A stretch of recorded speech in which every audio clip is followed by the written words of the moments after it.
If you've been following any of the stories over the past several years about the movement of hundreds of thousands, millions of people illegally into the United States, you may have come across the phrase Darien Gap, and it's never really explained what it is. It's a physical place. It's between Panama and Colombia, and it is a gap in the Pan American Highway. In other words, if you want to get from South America to North America overland, you have to go through the Darien Gap, but it's very difficult. And yet, last year, at least 520,000 migrants crossed it to come here. How did that happen? What is it? What is going on in the Darien Gap? It's the key, in some ways, to this story, this immigration story. Well, almost no one has taken the time to go to the Darien Gap and find out what's happening there. Leave it to a world-renowned biologist to do that, not a journalist, a biologist. That would be Dr. Bret Weinstein, who is the host, along with his wife, Heather, of the Dark Horse podcast. And he was just there last week because he wanted to see it for himself. We're honored to have him join us now to tell us what he found. Dr. Weinstein, thank you so much. Very good to be back with you, Tucker. So that was my feeble attempt to ad-lib an explanation of the Darien Gap, but can you a little more precisely tell us what it is? Sure. You did a pretty good job. The Pan American Highway is a road that literally goes from Prudhoe Bay, Alaska, to the southern tip of South America. It is unbroken, but for a 60-mile stretch between Panama and Colombia. It is not a canyon, as many people imagine the gap must be. It's an impenetrable piece of jungle, and the road has never been completed there, not because it's technically impossible to do, but because the combination of the difficulty of putting a road through that jungle and the danger of doing so has meant that North and South America have been separated in this way for the entire history of that road. So you often hear people say it's a perilous journey to get across that 60 miles of the Darien Gap. Is that a fair assessment? It's beyond fair. Let's just say I did my graduate work not far from Darien. I did it in central Panama. And the jungle in the Darien Gap is someplace that one does not go without careful preparation. It is quite dangerous. It involves a number of conditions that make it perilous. For one thing, the Cordillera, which is the mountain range that is effectively the continental divide, the same continental divide that we see in Colorado, for example, continues down through Central America, and it passes through Darien. So imagine a very difficult jungle without proper trails through it, in which migrants have to come up that mountain range, and they're almost all unprepared. They don't have the kinds of materials you would want with you, so they're soaking wet from rain, they're sleeping on the ground, and so they get hypothermia. It's extremely slippery, so people are constantly sliding down hills, breaking limbs. They sleep in their shoes and get trench foot. It's a very treacherous journey, and the difficulty of it should not be underrated. So you wonder why there's not a permanent team of New York Times reporters there trying to tell the rest of us what exactly is happening. If 500,000 people move through there in 1 year, how did you wind up there? Well, I wound up there because Michael Yon had been sending me materials, thinking that I would be interested in what was taking place in Panama. And of course, I was utterly fascinated by what I was seeing. Now, some of your viewers may not know Michael. Michael is a former Green Beret who has refashioned himself. Well, the last time I was on your program, I talked about Goliath. Yes. And if there's a Goliath, there's a David, and I would argue that Michael Yon is like David's eyes. He's been traversing the world trying to understand a story that as yet has no name, and that story is partially in the Darien of Panama, and it's all sorts of other places, including in various UN installations. There's some story that is difficult to piece together, and he's been physically traveling to all of its various epicenters and showing people. And that is the story of mass migration. Mass migration, I now think, is a piece of it. Now, when I went to Panama, I had a hard time explaining to myself why I was going, because those are the best trips, aren't they? Yes, they are. The serendipity of it is important, but it was hard for me to justify in my head going to such a place when it wasn't going to change the videos he had sent me were quite clear. So what was it I was going to learn by standing there that I couldn't also learn by looking at these things? Well, I'm very glad I went, because it did actually radically change my understanding of what I was looking at for reasons I better understand now. Um, One needs to see the physical relationship between the various sites that he showed us, in order to really piece together what this story is. So you went, if I can summarize what I think you're saying, because you're a researcher and you wanted to know what's actually happening. The thing that gets de-emphasized when we talk about high quality science is the degree to which it is informed by well tutored intuition. So I had a sense that I needed to see it for reasons that my conscious mind wasn't certain of at the time, and I followed that, and I'm very glad I did. Follow your instincts. Boy, that is the lesson of so many moments in life. So what did you find, and what did you conclude? Well, I concluded a number of things, and the whole thing was so mentally disruptive that I'm still in the process of unpacking what it was and debating with myself about what it means. But I'll give you some basics. But I do have to ask something of your audience. There's part of this that is just me reporting what I saw and what I learned from Michael and others on our trip. And there's part of it that's me speculating, and I'm trying to do it as responsibly as possible, because a great deal hinges on what the actual explanation for what we looked at is. So when I'm speculating, I'm going to be careful to tell you that that's what I'm doing, and people should, treat hypotheses as hypotheses, and nothing more. But the first place that this trip really changed my understanding was I went down thinking that I was going to see a migration. And other people have called it an invasion.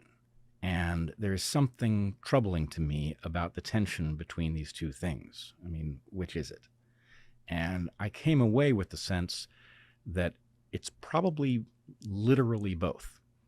And the way that manifests is you have a massive movement of people through the Darien from Colombia. Now, I did not know when I went down. I now know that most of those people actually start in Ecuador. And the reason they start in Ecuador is that Ecuador has a policy where they don't require a visa. So people coming from all over the world can land in Quito, Ecuador, find their way through Colombia, move through the Darien, and if they survive it, which not all of them do, they can then get relatively directly all the way through Central America into the U.S. But that's not all that's going on. So we went to several of the, I guess you would call them, transit camps. These are places where people who have come by whatever route to Darien, where they recover if they're injured, and they have to accumulate money, because even if they set out on their journey with enough money to buy a bus ticket to get them through Central America, by the time they've come through Darien, almost all of them have been robbed. And much worse, actually. People are being robbed, women are being raped, and lots of people are dying. The migrants talk about stepping over bodies in Darien, and for somebody with experience in these kinds of jungles, it's not hard to see how, without a support network, the kinds of stuff that can happen in a jungle can become deadly very quickly. Things can spiral out of control. So you have all of these migrants from all over the world. Many of them are South American, but that is by no means the whole story. People are coming from the Middle East. We met Afghans. We met people from the Caribbean, Haitians. There are people from Yemen, Iran. It's shocking, really. This looks superficially like the migration of Central Americans that you and I remember from when we were kids. Yes. And there is some of that. But that's not the whole story. Now, there's a camp we went to called Canan Membrillo. It's on the Canan River at the town of Membrillo. And Canan Membrillo, we were allowed to walk around at will, and we could interact with the migrants at will. We were allowed to take pictures. There was no concern about this. We just had to check in with the Senafront. The Senafront is the Panamanian Border Authority. But once we had checked in We were on our own, and people were interested in talking, including migrants. So we had many conversations with migrants. And these migrants, I have to tell you, when they come to the southern border of the U.S., they get through on the basis that they are political refugees. They aren't. When we talk to them in the transit camp, everybody tells the same story. They are fleeing economic collapse, and they are fleeing in the direction of what they perceive to be economic opportunity. And of course, in American law, these two things are very different. We protect people who are seeking political asylum, but we do not offer automatic economic asylum. And the reason for that is fairly clear, which is that in order to protect people economically, we end up robbing Americans of their economic well-being. And that's just not something that people are entitled to, no matter how much compassion you may have for people fleeing Venezuela. It is not our responsibility, especially not without some sort of a plan, an agreement about how many people are going to come through and in what way we're going to take care of them and how that's going to get paid for. We don't do that. But in any case, you get the same story from everybody. They're fleeing an economic crisis, and they're moving north, and many of them have terrible stories about what happened to them in the Darien Gap. So that's one thing. And you see, when you go into this camp, Canam and Brio, you see the hallmark of the international community. You see NGO emblems all over the place, proudly American flags. They've paid for the water system, the toilets that are there. The United States government is facilitating this economic migration, and it's unmistakable, as is an organization called the IOM, which is the International Organization for Migration. It's a branch of the UN. And if you read their charter, you will discover that this organization believes that migration is an inherently good thing, that it's always good. And so they see it as their job to bring it about, to facilitate it. And in this case, that's particularly tragic because their desire to induce people to migrate is causing people who are woefully unprepared for the Darien Gap to try to make that journey. And the humanitarian tragedy is immense. So the UN, of which the United States is, I think, the largest donor by far, is paying for this with the U.S. government. Yep. Apparently they are. Now, Panamanians are largely unaware. Some are aware that there's a migration, but in large measure, this migration, once it gets through the Darien Gap, boards buses, and effectively what I now understand is that all of the countries in Central America are effectively waving the migrants through because those migrants are not going to stop in these countries. As long as they keep going to the U.S., these countries are willing to remain silent about it. Now, in 1991, Heather and I actually traveled the other direction through Central America, through all of the countries south to Costa Rica. And all of those borders are tightly controlled. Oh, I've been, yeah. And so it is very surprising to find those controls are effectively lifted here. That's clearly the result of a massive coordination. And of course, it's resulting in a large migration. But what I was going to tell you about the fact that this migration doesn't appear to me to be just one thing is that we went to another camp called San Vicente. And everything in San Vicente is different than it was at Canán Mambrío. San Vicente, first of all, it's not a town. This is a camp that is built as a transit camp. It's built of containers and various objects to house people. And it is almost entirely Chinese. Now, there were Chinese folks. Chinese. That's a long way from China. It sure is. And what's more, in this camp, the rule that you're able to go in and walk around and talk to people is not in evidence. The Senafront, the Panamanian Border Control, actually forbid us to go into the camp. So we had to stay on the outside of it. We were also forbidden to photograph it. So what photographs we have were taken covertly. But the most striking thing... Wait, may I ask, is it the government of China, do you believe, that's funding this? Well, let me tell you the other thing I found, and then I think the answer to that will become clearer. Outside of the San Vicente camp, the Chinese migrants are, you can interact with them. There are a couple of shops where they go to buy water or snacks or whatever. And so you can interact with them at those places. They are the opposite of forthcoming. They have no interest in talking to outsiders. And I've been to dangerous places before. I've been to places where people fear their government and can't talk to you because they feel it's not safe. This didn't feel like that at all.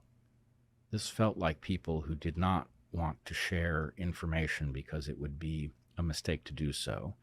And what's more, there was an incident where Michael, who has lived in China, he's been all over the world, and he started up or tried to start up a conversation with a guy who claimed to be from Korea. And Michael tripped him up and got him to speak Chinese. And then there was uproarious laughter at the fact that he had tried to pull this caper on Michael. So it is not a friendly migration. These Chinese folks who are overwhelmingly male, military age, there are women present. I realized only this morning that in thinking back, I saw few, if any, children in the Chinese migration. They were everywhere in the other places we visited, but they were not present, as far as I remember, in the San Vicente camp. So what I have pieced together, and this is a place where I'm going to speculate. This is a hypothesis. This is not a conclusion. But what I began to suspect was that the Chinese migration is actually being cloaked by the economic migration coming from South America. And that is consistent with the observation that it has some different motivation. Now, I learned from Michael that the Chinese migrants in the San Vicente camp largely bypassed the Darien. Because they have money, they can go by boat and they can skip most of the peril of the Darien Gap. And in any case, it's a very different phenomenon. And to see it housed so separately is quite conspicuous. I do not know what the rationale for this. Can you estimate, do you have any sense of how many these are Chinese nationals? They seem to be. How many did you see, Ish? Talking 60 or 600 or? It's very hard to say because we were held at one edge of the camp. So I probably saw 150 faces, but the camp is deeper. Now, Michael does some drone reconnaissance, and he's also been to this camp many times. He would definitely be the person to ask in terms of a good estimate for how many of these folks there are. But the degree to which this is not consistent with well, let me back up a second.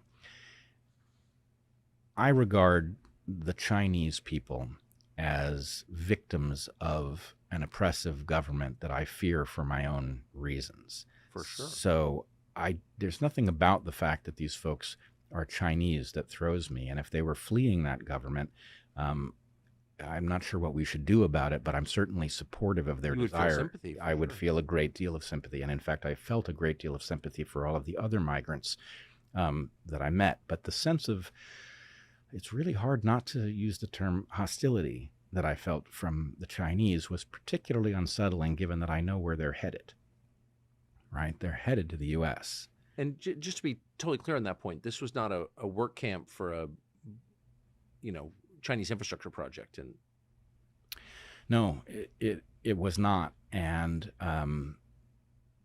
what I know is taking place at the southern border of the U.S., makes this even more disturbing, because although the controls at the southern border are still there for those of us who are crossing legally, the lack of any control for those who are crossing illegally is stunning. So if I may just compare, when I came back from Panama, I approached a kiosk with my passport ready to scan it. I didn't have to. A camera took my picture. And although I didn't know that my picture was about to be taken, I hadn't taken my hat off, I was wearing my glasses, the kiosk told me I didn't need to put my passport there. And then a customs officer behind me called my name, Bret. He said, "Do you have anything to declare?" I said, "No." He said, "You're good to go." So we have technology that is capable of identifying a person with that level of ease, to the point that they knew exactly who was coming through the border. But we are not apparently taking that information when people cross our southern border. What we're doing at most is asking them their name and their birth date and taking them at their word. But no biometric collection? Apparently not, which means that, even if this were simply a matter of our system being overwhelmed by migrants, you would at least want to collect that information so that if a troublemaker did come through, which is inevitable that they will, you could begin to figure out who it might be, right? So that, they had an identity, even if it was just connected to biometric data, that would be useful, but we're not doing it. So what I think I saw, my hypothesis for what I think I saw, is that there is an invasion taking place. It's not a sleeper cell because it's on the move, but I started to think of them as sleepwalkers. And there's also a massive migration, and the migration is causing us to have difficulty discussing the invasion, which is a distinct phenomenon. And different simply from desperate peasants from poor countries coming here for work. There was no desperation in evidence, and Michael also gave us a video, which I can't establish the origin of, but it is a Chinese cartoon set to happy music of a migrant moving through Central America, changing modes of transportation, and it basically indicates, here's the route you will travel. Now, was it produced by the CCP? I can't be certain of that, but that certainly is suggested, that this is a message about how to make this journey. For what purpose, I don't know. But I do not believe that the people I encountered had left China without the knowledge of their government. I believe their government has some reason to have facilitated. But the administration must be aware of this. Our administration? Yes. It is, but here's the problem I've been wrestling with. It used to be that it was hard to convince people that our system was deeply corrupt. Back in the days when those of us who were focused on this issue used to talk about campaign finance reform, right? It was a problem, that you could grapple with. It was of that scale. Now it's like a whole different level of corruption, right? And here's the question that I've never heard a good answer to. What stops our enemies internationally from buying influence over our system in the same way that corporations do and did? I can't think of anything, and I've never heard patriotism. Right. Sorry, just kidding. I don't think there is any such safeguard. And if there is such a safeguard, I would like to know how often it has been triggered. Certainly our enemies will have noticed that we have a system that's pay for play.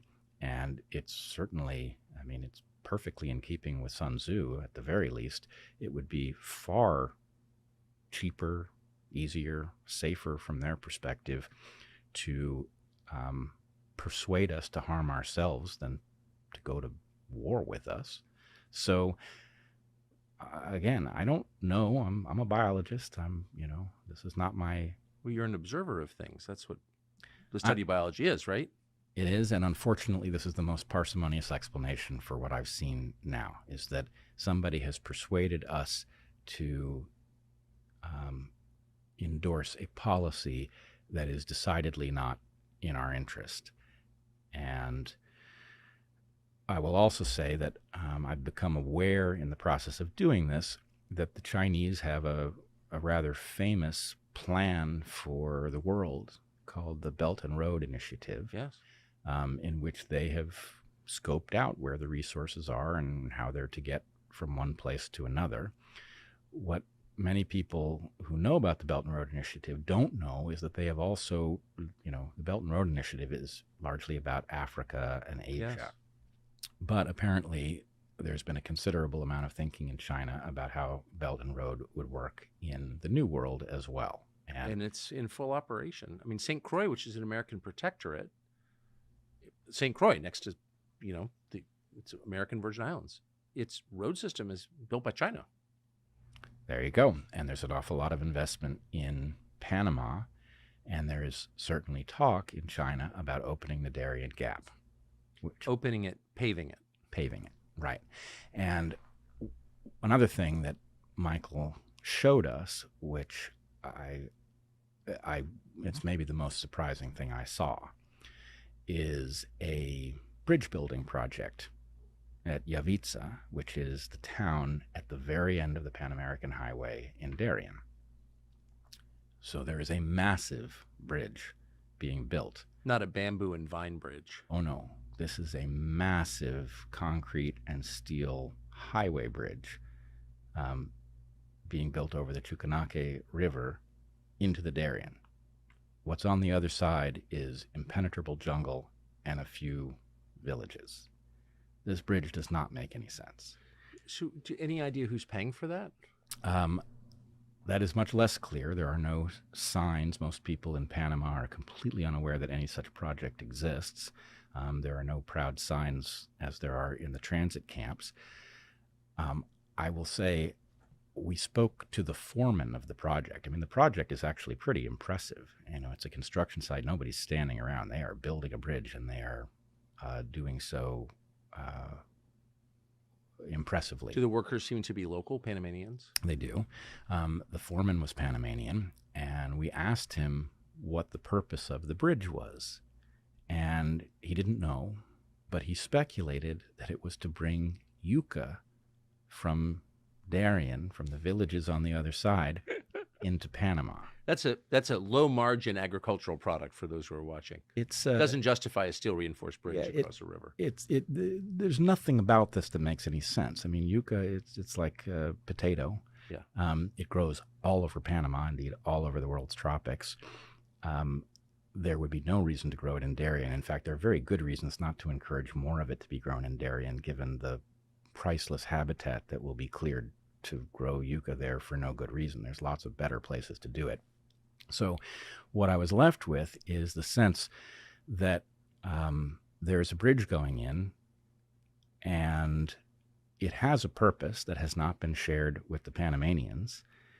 That purpose really has to be, as far as I can tell, it's got to be one of two things.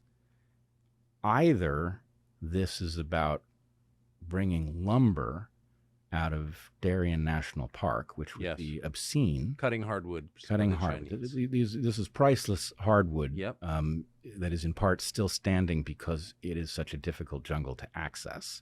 So it's possible that somebody has targeted that wood and not told the Panamanians, and they're building this bridge for that purpose. But the other potential purpose is that they're intending to finish the Pan American Highway through Darien, which is something that would certainly need to be discussed to be reasonable. Now, in the aftermath of our trip, Ann Vandersteel put up a video sharing just a view of this construction site and her perspective on it.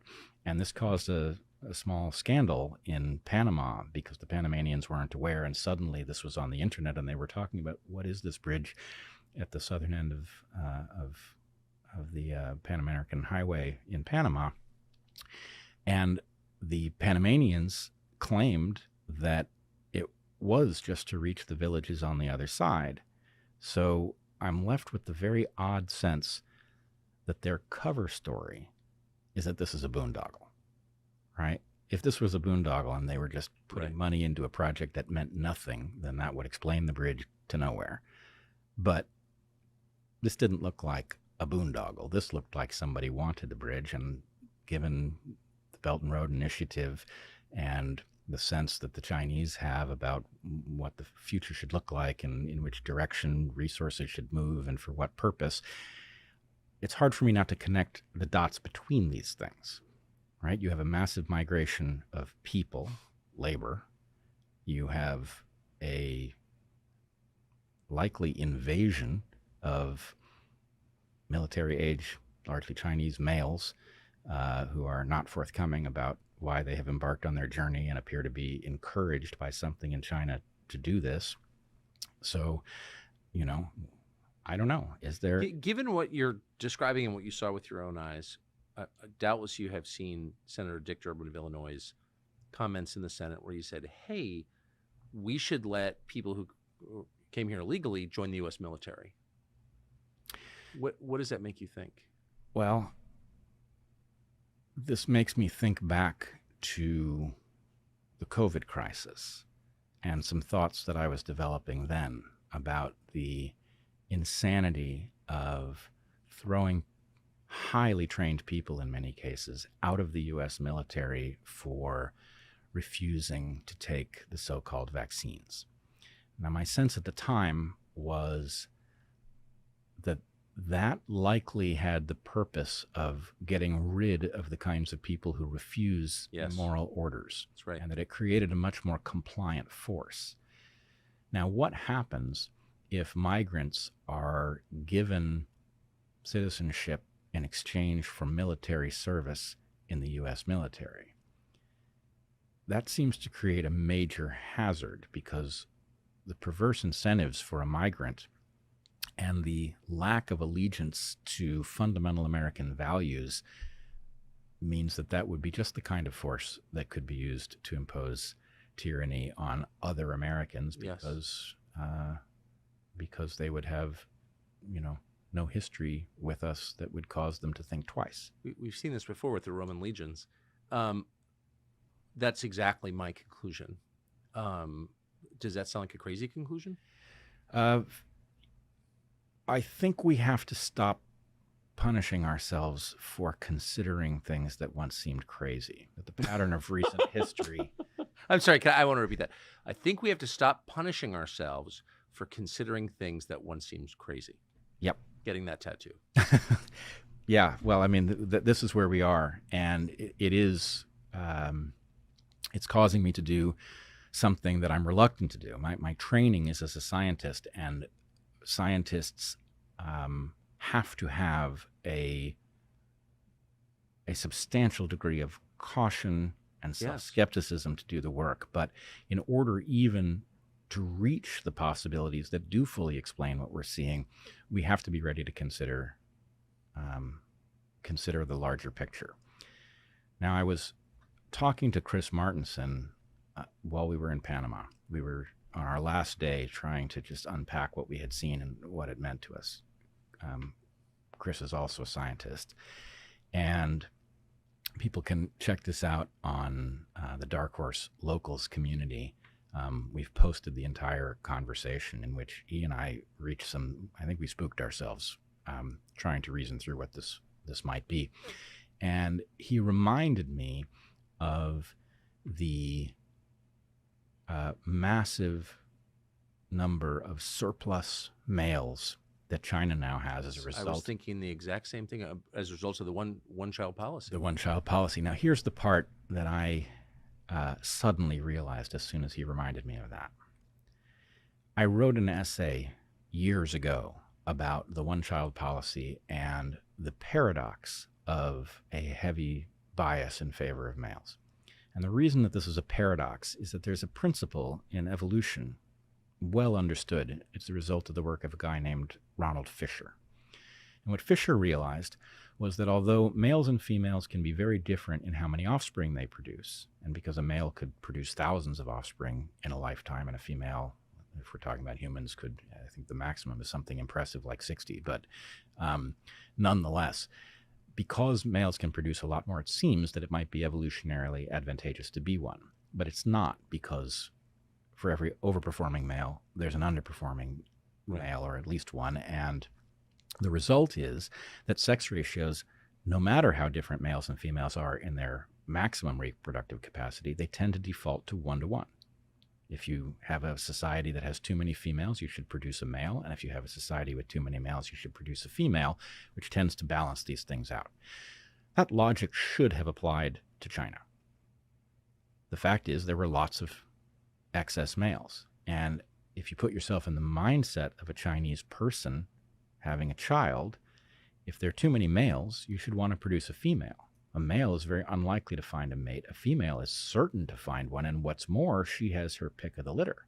Yes. So that logic should have caused the sex ratio to return to 50-50, and yet it did not, which caused me all those years ago when I wrote this piece to wonder if there wasn't another evolutionary force in play.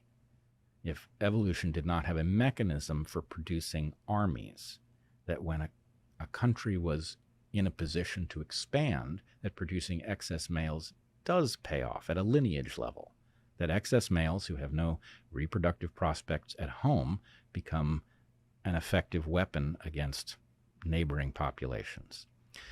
So I can't believe that that did not occur to me as I was preparing for this trip, but it has occurred to me now. I guess it didn't occur to me because when I wrote that all those years ago, I was expecting to see evidence that this was turning into a military force, and I didn't see it. So I stopped thinking about it. But now I wonder if that isn't exactly right, and if what happened is that a male-biased population in China was produced as a weapon, and if that weapon is now being deployed. That's remarkable. So that would, so far we have the U.S. government abetting this, a branch of the UN, Chinese government. Did you see any other funders or apparent funders of this? Well, I'm not expert in this area at all. We did go to a place, so I guess I didn't say this. 25 years ago, I worked in Panama. I lived on Barrow, Colorado Island, which is an island administered by the Smithsonian Institution in the Panama Canal. It was a hilltop that got isolated when the canal filled, and the Smithsonian took it over because it was a marvelous opportunity to have an isolated piece of forest that they could watch over time and learn how tropical biology works.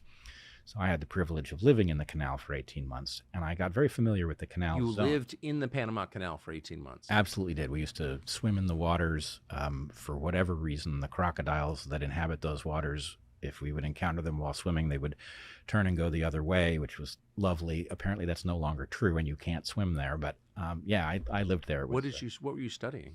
Tent-making bats. I know that sounds... I'm only asking because really for your benefit, because I want you to remember just how dramatically your life has changed. Yeah. Well, I still love tent-making bats. It's really, it's a little miracle that exists in these forests. But anyway, maybe we'll talk about that another time. But I was well familiar with the canal zone because the canal zone, in fact, the military, this was before the handover to the Panamanians. So the military made it possible for the Smithsonian to work there, and we were constantly interacting. We were going on their bases. We'd go on their bases to watch a movie. So we were using this military infrastructure, which has now all been handed over to Panama. And what impressed me was when we went back specifically to Fort Clayton, something that is now called the City of Knowledge. The City of Knowledge is housed in, or its central building is the former Army South building from the U.S. Southern Command. So this is both an important fact for the military, that the U.S. Southern Command is a segment of the military dedicated to protecting American interests in the Caribbean and all of Latin America south of Mexico. And it has this impressive structure in Fort Clayton, immediately above the Las Flores locks. So it was both physically there to protect the canal, and it was metaphorically this imposing presence looking out over... To project power south. Absolutely. And after the handover, all of the military bases that were in the Canal Zone were handed over, and this one has been taken over by the UN and the international community, and all the NGOs have offices there. And it reminded me of how many things in our society had their purpose inverted. Right? Universities used to exist to make young people smarter and more analytically capable. Universities now make people stupider and convince them of things that just simply aren't true. Yes. Newspapers used to help us understand what the facts were about events that were taking place that involve us. Now newspapers obscure the facts from us. They're the last to report the news after we embarrass them into doing it. So this structure that once was a testament to the achievement of the Panama Canal and the importance of protecting the Panama Canal is now involved in what looks like obvious subterfuge against American interests, right? An organization that is dedicated to facilitating migration without asking Americans, without there being any plan at all for how the well-being of these people is going to be financed. That their office, IOM, is sitting, if this building, U.S. Army South at the Las Flores Locks, is it's like a person, and at that person's left knee is the IOM looking out at the Bridge of the Americas, which when I was there was the only way to cross the Panama Canal. Right? It's almost the exact inversion of what these structures were built for. And how many times do you have to see the inversion of something to begin to get the sense that that's something has taken over our system and it's become sick? Well, it's all, and I'm sure there's a biological term to describe the process of, well, maybe cancer, the body eating itself. I mean, it seems like the structures set in place to protect the country are now at war with the country. I do have the sense that the country, the structures, and it's not even just the country, it's the West. And, I view myself as very much a patriot of the country, but I'm also a patriot of the West, which I see the country as having,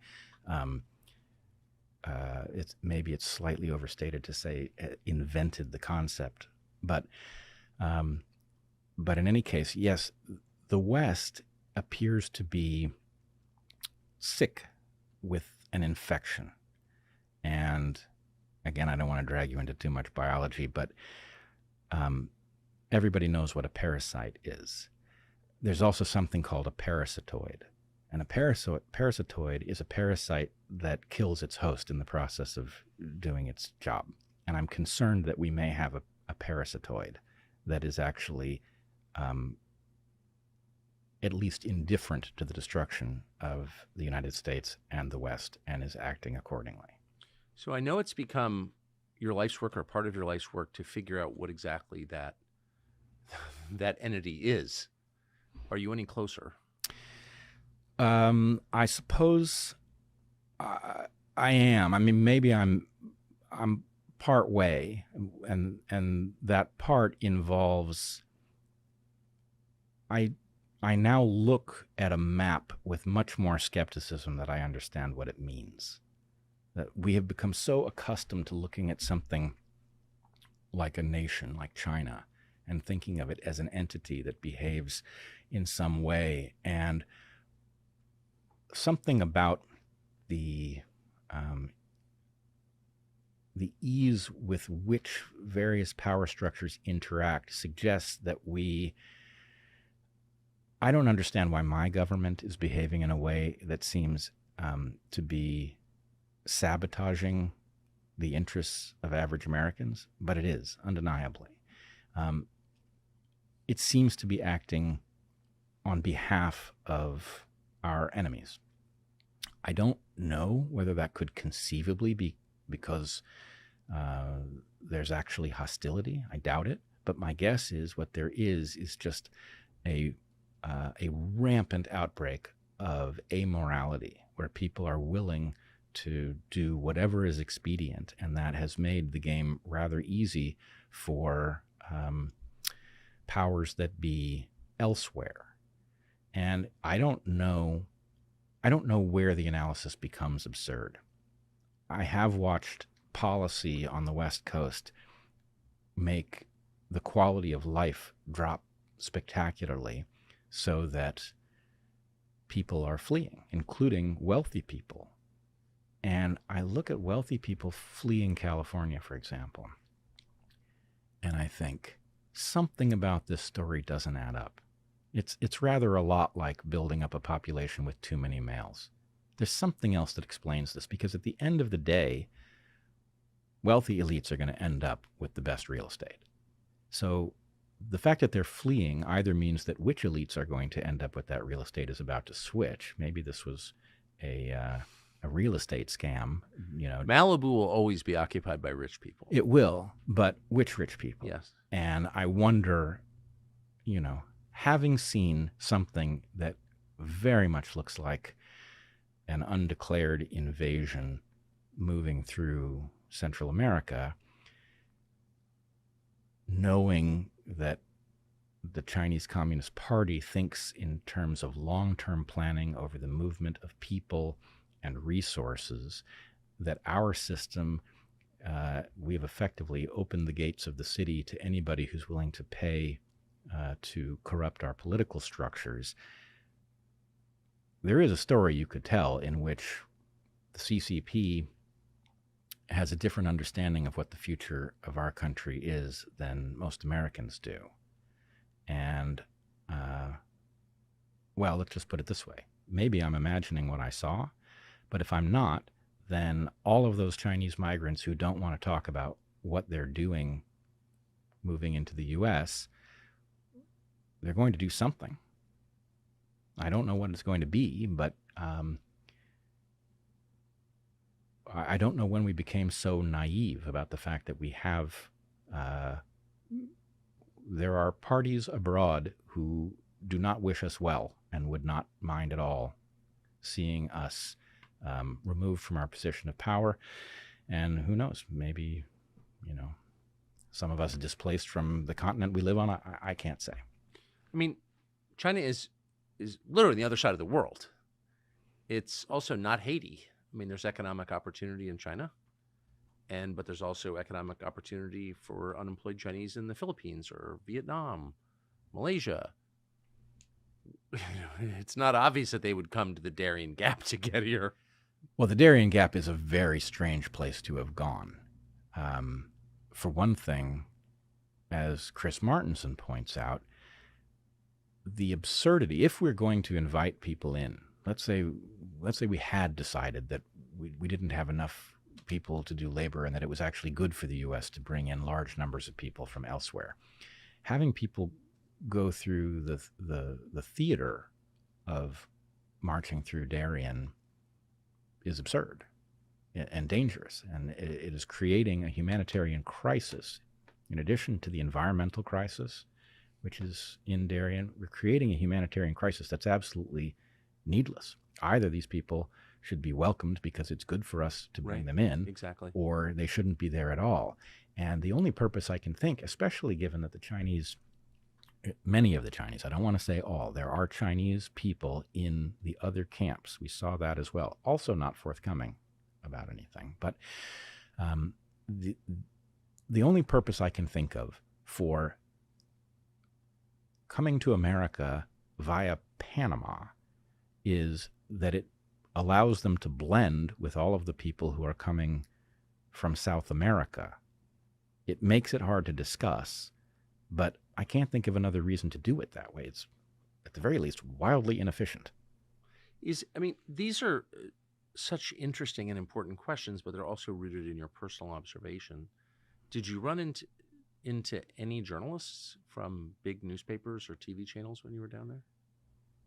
Absolutely not, which is also shocking. I mean, this is emblematic of the era we are living in, where the issues which obviously have our well-being tied up in them are hiding in plain sight. It's not hard to see this story. All you need to know is where to go. You can go look at it. And the fact that that's not happening, that our major news organizations are disinterested in this story, again, suggests a system that has been corrupted across the board. You would imagine that even if the New York Times didn't want to report this story, that some reporter with ambition would chase it down anyway. But so universal is the complicity here that nobody reports it. And if they do report it, they report it wrong. They report it so that it leads you to have a confused sense, or a sense that this is more minor than it is. But we're talking literally about millions of people, and millions of people is not a minor issue, in a country with 300 million, right? This is a major demographic shift one way or the other. Yeah, and a permanent one. What did you hear about the cartels when you were down there? We hear a lot about them in this country, but in pretty nonspecific terms. We heard that they were present, and I don't think that's a new phenomenon. We also heard, so there's a lot of what we would call coyotes at our southern border are called snakeheads. There's a lot of this going on in Darien. People are paying to have somebody shepherd them through, and that often does not go well. So they're present. The cartels appear to be making a great deal of money from this. They're probably not happy to have it discussed. I don't know what that implies. But also, I would point out, the farther north this migration obviously has a relationship with the cartels. The cartels are largely about American demand for illicit substances. And a massive, uncontrolled wave of migrants is an obvious mechanism whereby fentanyl and other things are entering the U.S. in an unmonitored way. I mean, and in fact, to the extent that they come in with migrants, we are apparently facilitating their transport into the interior. We're spreading them around. And so what I can say is the cartels are not directly visible to a visitor, but their influence is felt and discussed. You're describing a lot of different crimes happening simultaneously. Yep. What's the solution? Well, I mean, and strangely, it goes back to the idea of giving ourselves permission to entertain all kinds of possibilities, even things that are crazy and we have to ultimately reject. But we have to not talk ourselves out of noticing what is taking That's a place. scientific principle, is it not? Well, it's funny. Scientists are losing their way as well, and I think how science is actually done is being forgotten. And I think we are actually literally in a cryptic dark age. Now, every dark age has a small number of people, I call them keepers of the flame, who do remember how to do science and keep that knowledge alive in one way or another. But it's time to dust it off and bring it out into the mainstream. And, the toolkit for figuring out what a story like this means is not different from the toolkit you use to figure out what's going on in a tropical forest. It's hypothesis testing. And what you don't want, people have heard from me now, they've heard some things, they may be shocked by them. You don't know. This is one person's view of what they saw. What you really want is many people to have seen it, and then you want them to pool their understanding, to point out what doesn't make sense about one story, one explanation, or another. That's the process. And the fewer of us who are on the case, the worse we're going to do. And that we should just expect that. So the first answer is just wake up. Something is afoot that none of us have seen before, even to the extent that there are echoes of historical processes here. Much of this is quite new. I mean, for one thing, a mass migration through a dense jungle where people have been informed about how to transit it, by cell phone, where money can be wired by Western Union to buy yourself a bus ticket after you've been robbed by bandits in the forest, right? This is some weird combination of very low tech and very high tech. What percentage of the migrants have smartphones? Well, I don't know, but my guess is much larger percentage have them at the beginning of their trek than have them at the end. In part, that's because of rampant theft. Yeah. I talked to a woman. Her name was Jen. She's Venezuelan. She was a college student in Venezuela and is fleeing the collapse of her society. She was robbed of everything she had. Ugh. In Darien. I'm almost certain she was raped. I didn't ask her, but I told her that I thought her journey had been more perilous than she shared, and she confirmed that, and I think we both knew what I was talking about. But in any case, she lost her phone to bandits. But the other thing that happens is the exhaustion that people who are unprepared for the Darien Gap experience in struggling up these, just mud doesn't even describe it. The clay in these soils is such that you just imagine incredibly slippery faces, that are being drenched in rain on a daily basis.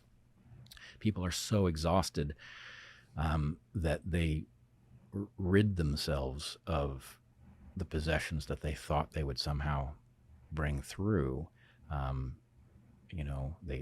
They lose their shoes, they drop all of their possessions, and they walk out with nothing.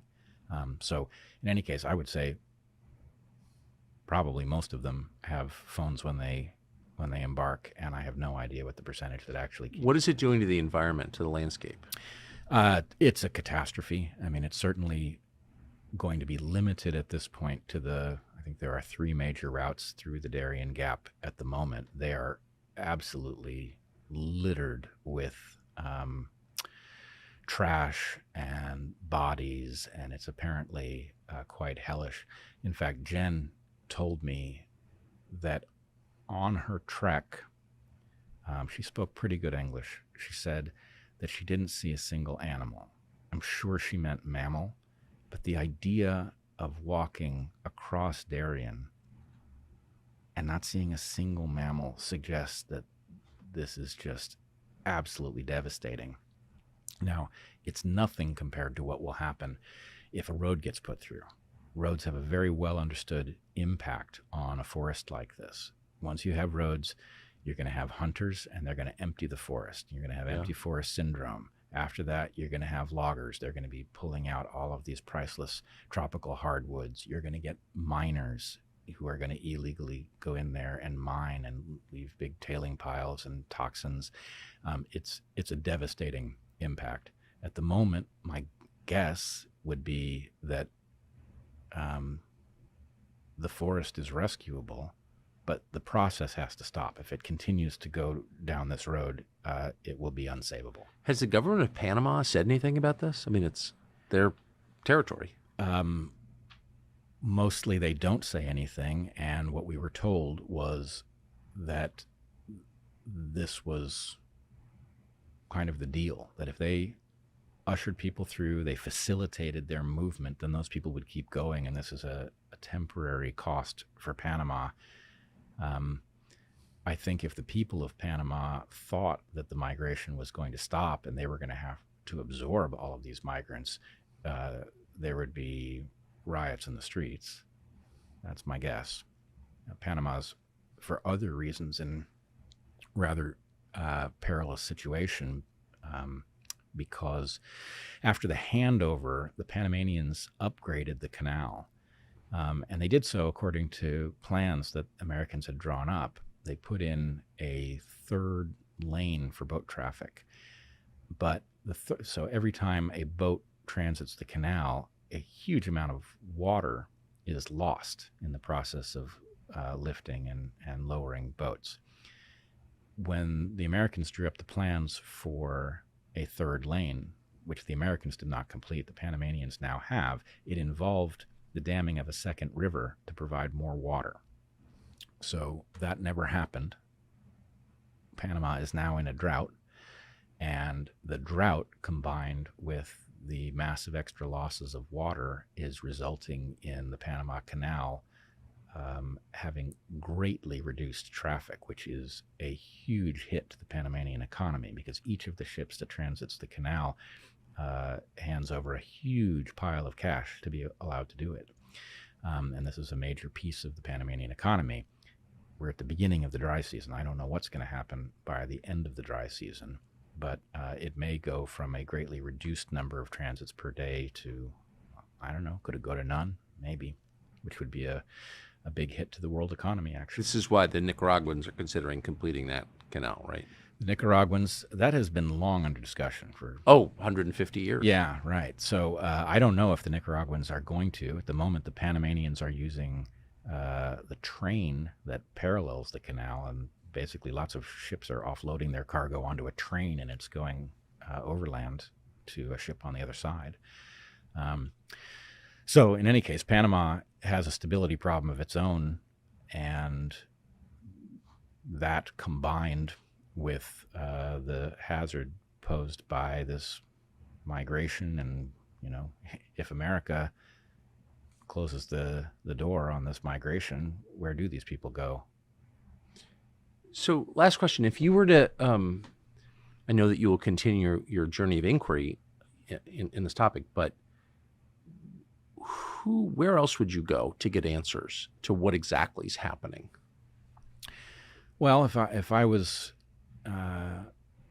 initiating an effort to figure out that question, I would bring the people who have navigated the story this far together with whatever experts still exist on the various related topics. I mean, frankly, I would talk to Michael Yon about all of the things that are connected to this story, all the things he's seen all over the world. He has a very good sense for who the players are, and what he knows has to be brought together with an understanding of